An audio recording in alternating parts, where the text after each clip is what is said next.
Okay, hello everybody. Welcome to your first lesson for this grade 10 course. We're going to be starting the course by doing some review. So today we're going to look at linear review in particular. And then over the next few days we'll be looking at algebra and solving equations. So the first thing we need to take a look at when we're talking about linear relations in mathematics is what does that mean? First of all, what does it mean in terms of a graph, and what does it mean in terms of an equation? So when you're given a table of values, okay, we can use this table of values to make a graph. So remember, a graph is going to have an x-axis and it's going to have your y-axis. All right, and we could go from there, our table of values, right to the graph. Okay, we'll talk about later how we can go from an equation right to our graph, but for now, let's use our table of values and graph. So my first coordinate is at -1, and let's say positive 10. So I'm just going to say that this is 5 and this is 10 up here. So -1 and 10 would be somewhere here. And then our next our next coordinate is 0, 5. Our next point is at 1, 0. And finally, our last one is at 2 and -5. So again, we'll say this is -5 down here. So something like that. Okay, and then we will draw a straight line just to connect those dots as straight as we can without a ruler. And hopefully you can see that we've created a line. So we can look at our table of values. We're going to evaluate our table of values a few other ways, but basically this table of values has created a line when we graph it. So that's going from a table of values right to a graph. We're going to look at some different parts of the equation of linear relations and how we kind of get those different parts of the equation off of a table of values. So first of all, we'll start with our rate of change. Okay, our rate of change that we'll see in an equation, it's also known as slope. So let's just make sure we know that these are the same thing when we're talking about them. So also known as slope. Okay, and we were taught last year, and we'll continue to use it this year, an equation for slope, or an equation for rate of change. And that equation is y2 minus y1 all over x2 minus x1. Okay, and sometimes you might see this written a different way. You'll see it like this, where you have, you'll have this triangle y over triangle x. All right, and this triangle here is the Greek symbol delta, and what it means is it means difference between.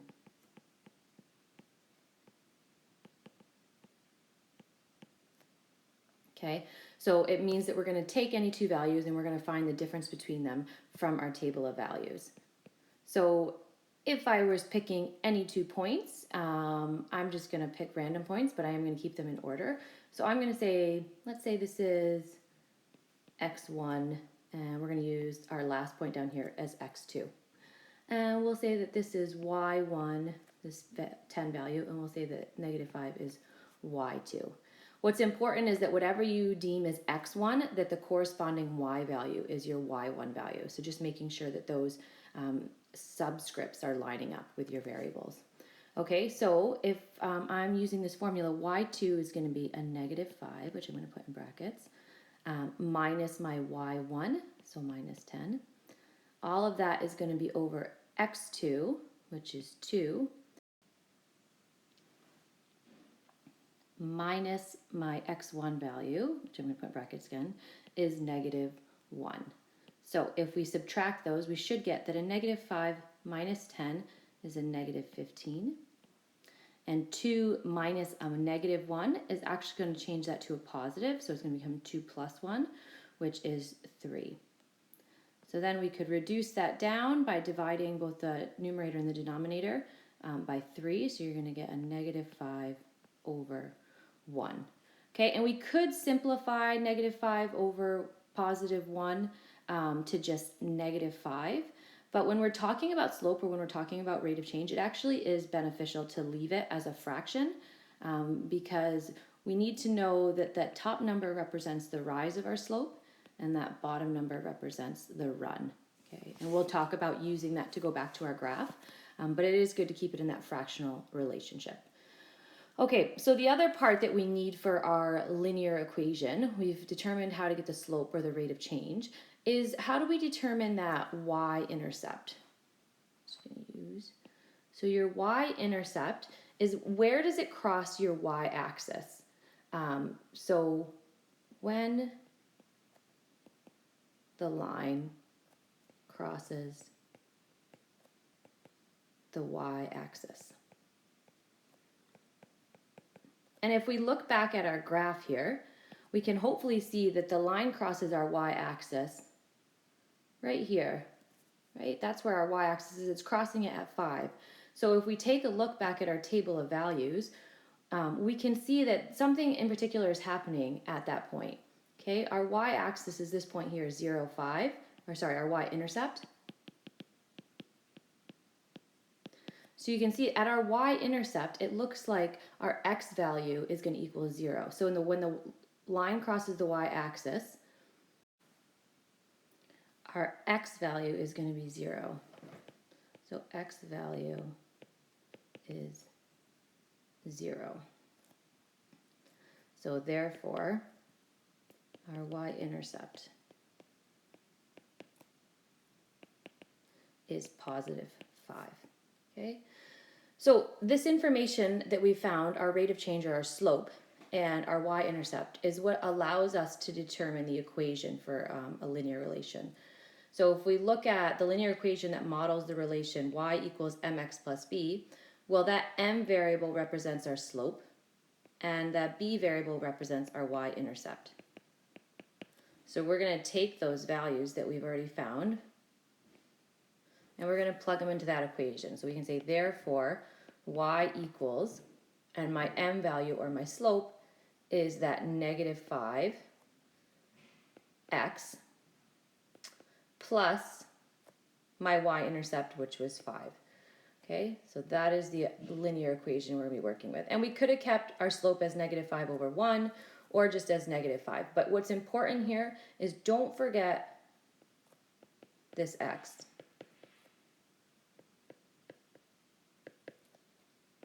So don't forget to include the x. Sometimes students just plug in their slope and they plug in their y-intercept and they forget to actually include that x in the equation, but it is important. Okay, so we're going to kind of go the other way now. We're going to look at an equation and see if we can put it on a graph using what we know about the slope and the y-intercept. So for this first equation, again, you can see that we have a y equals mx plus b. Okay, 3 is going to represent our slope. And if we wanted to write that in a fractional form, again, we're going to write it as 3 over 1. So we know that 3 represents our rise and 1 represents our run. And then our y-intercept is going to be at negative 4. Okay, so whenever we're graphing a linear relation, hopefully remember a little bit from grade 9, we're going to start by plotting the y-intercept first and then use our slope. So we're going to plot this first,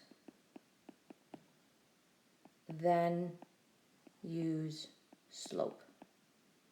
Okay, so if I plot my y-intercept first, we're going to say that we'll go down 1, 2, 3, 4.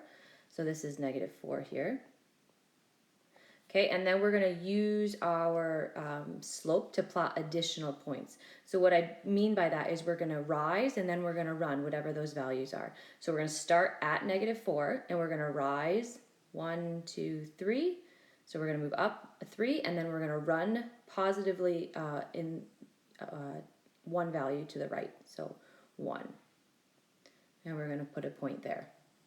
Okay, and then we could do it again. We could rise, let's say, put a couple more points there. 1, 2, 3, and then again, we're going to run or move over to the right 1. All right, and then we'll connect those dots, preferably with a ruler, I should use a straight line up for these. Okay, and we can label that line with the equation. So y equals 3x minus 4. We'll do the same thing with the next equation and see what the difference is. So once again, this fraction or number in front of our x represents our slope. So you have a negative 2/3. So that tells me my slope, or my rise, is going to be a negative 2, and my run is going to be a positive 3. Or you could put the negative on the 3. You just have to decide which one you're going to put it on, not on both. So you could say, or 2 over negative 3. Okay, either one is going to work out the same. And then we have our y-intercept at positive 1.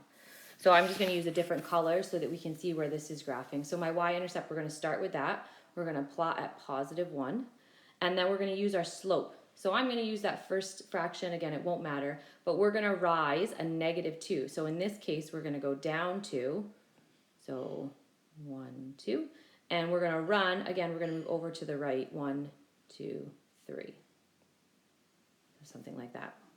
Okay, and then you could rise, which in this case is taking us down 1, 2, and then we'll go over another 1, 2, 3. Okay, so you have a point something like that. Once you have a few points, you can again then connect those points, and we're going to label that line with the equation. So y equals negative 2/3 x plus 1. Okay, so from there, we can look at the equation of a line in different forms. That first form that we saw was the slope y-intercept form. This form that we're going to talk about for the rest of today is what we call our standard form. So this is the standard form of a line. Okay, and when we have our standard form of a line, we can actually find our x and y intercepts in order to plot that line on a graph. So we're going to start by finding our x-intercept, and then we're going to try to find our y-intercept. So let's start with our x-intercept. So to find our x-intercept, we're going to set y equal to 0. And remember before, when we were looking at our y-intercept, our x value equals 0. So hopefully it's logical to think that the reverse is true. When we want to find our x-intercept, we're going to set y to 0 because it's going to be where does the line cross our x-axis. So into my equation, we're going to substitute a 0 anywhere we see a y. So we have 3x minus 5, and in place of my y, I'm going to put a 0. Okay, you should see that 5 times 0 is just 0, so it's going to drop away. So we're left with 3x plus 15 equals 0. Now we're going to use a little algebra to solve for x. So we're going to move 15 over to the other side of the equation by subtracting it. And then finally, we're going to divide both sides by 3 to get x alone. So x is equal to negative 5. So this represents your x-intercept. Okay, and we can plot that on our graph. Our x-intercept is where the line crosses our x-axis. So once again, this is our y-axis, this is our x-axis. So our crosses our x-axis at negative 5. So 1, 2, 3, 4, 5. Okay, that's our x-intercept. So we're going to do something similar process for our y-intercept. We're going to change our colors up here. So to find our y-intercept, we are going to set x equal to 0. Okay, because it's where does it cross the y-axis, so that's going to happen when our x value equals 0. So now anytime we see x, we're going to sub in a 0 for x. So 3 times 0 minus 5y plus 15 equals 0. So again, 3 times 0 is 0, it drops away. We're left with negative 5y plus 15 equals 0. I'm just going to come over here to finish this up. We're going to use some algebra now. So I'm going to move 15 over to the other side of the equation by subtracting 15. So you'll have a negative 15. And then we'll divide both sides by a negative 5. so that we isolate that y. So y is going to equal a positive 3. Okay, and this is our y-intercept. So on our y-axis, it's going to cross at positive 3. So 1, 2, 3. Okay, as soon as we have 2 points, sometimes 3 is generally better, but if we have 2 points, we're able to then make a line to connect those 2 points. And that shows us what our line is. And again, we can label it with the equation we've been given. So 3x minus 5y plus 15 equals 0. All right, and we can go back and forth. So that showed you kind of, first we looked at how do we go from slope y-intercept form of an equation to a graph. This is standard form of an equation to a graph. Now we're going to look, can we maybe rearrange standard form to slope y-intercept form? And then figure out our slope and our y-intercept. So this is your slope y-intercept form. So it's asking us to rearrange the following equation into y equals mx plus b and state our slope and our y-intercept. Remember that this is slope and this is the y-intercept. That's why it's called slope y-intercept form.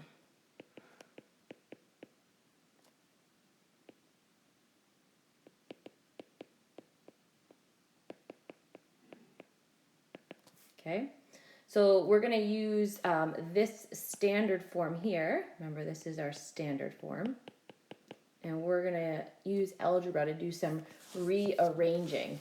So the first thing we want to try to do is we want to, and this might take a few steps, but we want to get y alone on the left. Okay, if we look at our slope y-intercept form, we can see that we have y alone on the left here.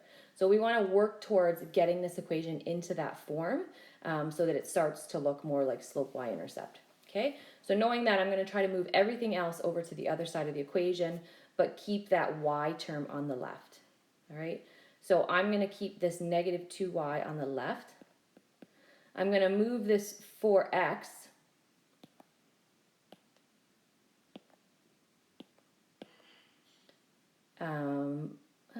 so I want to move this 4x, so I'm going to move that over by subtracting it. Sorry, trying to go between highlighter. Okay, so I'm going to move that that 4x over by subtracting it, and then I want to move over this positive 8. So if it's a positive 8 on the left, then to move it over, again, I'm going to have to subtract it on the other side and move it over by subtracting it. So now we have the y term on the left, but we got to get rid of that negative 2 that's in front of it. So to get rid of that negative 2, I'm going to divide by negative 2. So I'm going to divide both sides by negative 2, which means I have to divide everything in this equation by negative 2. Okay, so once you do, you're going to be left with just y on the left. And then you'll have a negative 4 divided by negative 2, which is a positive 2x. And we have a negative 8 divided by a negative 2, which is a positive 4. Okay, so you can see now we have y all by itself on the left. We have that x term and we have that b term, or your y-intercept. So it's asking us to state our slope and our y-intercept. So our slope, which is our m value, is going to be equal to a positive 2. And our y-intercept,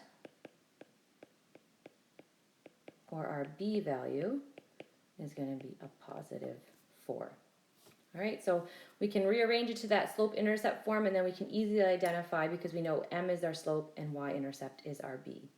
The last part of today's lesson is we're going to convert the following linear equations now the other way. We have them in slope-intercept form, and we're going to see if we can convert them back to that standard form. So in this case, we need to make sure that when we're in standard form that our a value must be positive. So that coefficient on our x at the beginning of the equation has to be positive. So we're going to work to move everything over to the left now, and then just get it in that order of our x term, then our y term, and then c is that constant, or that number that doesn't have a variable. Okay, so I'm going to move this over to the left side. I'm going to move the 6 over to the left side. So again, to do those things, we have to use those opposite operations to move them over. So to move a negative 2x over, it's going to become a positive 2x. I'm going to leave that plus y where it is because I know I need that next in my standard form of the equation. And then to move my 6 over, again, reverse that sign, we're going to have a minus 6 equals 0. So if you wanted to identify your A, your B, and your C in standard form now, we could say, okay, A equals 2.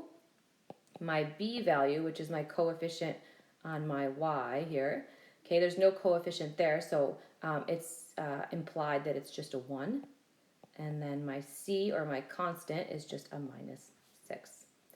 Okay, we will try with this other equation, keeping in mind that we have a fraction now, so we might have to do something a little bit differently for that. So in this case, we can maybe even try to go the other way. Instead of bringing everything over to the left, we can bring the y over to the right. And really, it doesn't matter which way you do it, as long as all of those terms are on one side of the equation. In this case, because the 4/5 and the 1 are positive, sometimes it's just easier to deal with positives. So we might as well keep them over there and then just move the y over. So let's take a look at that. So this time I'm going to move the y over to this side. Okay, and since this is a positive y, okay, to move it over, I'm going to have to subtract it. So I'm going to keep my 4/5 x exactly where it is. And then I'm going to subtract that y, because I know that comes next in my standard form of the equation. And then I have a plus 1. Okay, since I moved it all over to the right, my 0 is just going to go on the left. Doesn't matter which side you put the 0 on. But we do need that a to be a positive whole number. Okay, so we need to get rid of that denominator in my first coefficient there. We got to get rid of it. So in order to get rid of it, we're going to have to multiply by that value to basically clear that denominator. So we're going to multiply everything by 5. Okay, so that means I'm going to do 5 times 4/5. I'm going to do 5 times y, and I'm going to do 5 times that 1 value. Okay, so when I do 5 times 4/5, those 5's cancel out, and you're just left with 4x. And then if you do 5 times y, you're going to get 5y, and 5 times 1 is just 5. So again, from there, now you're in standard form where you have some number x plus some number y plus some number or some constant. So we could identify, again, our a, our b, and our c. So our a value is going to be a positive 4. Our b value is going to be a negative 5. And our c value is going to be a positive 5. Okay, so that's it for the linear review for now. We will dive into algebra review in the next lesson. Thank you.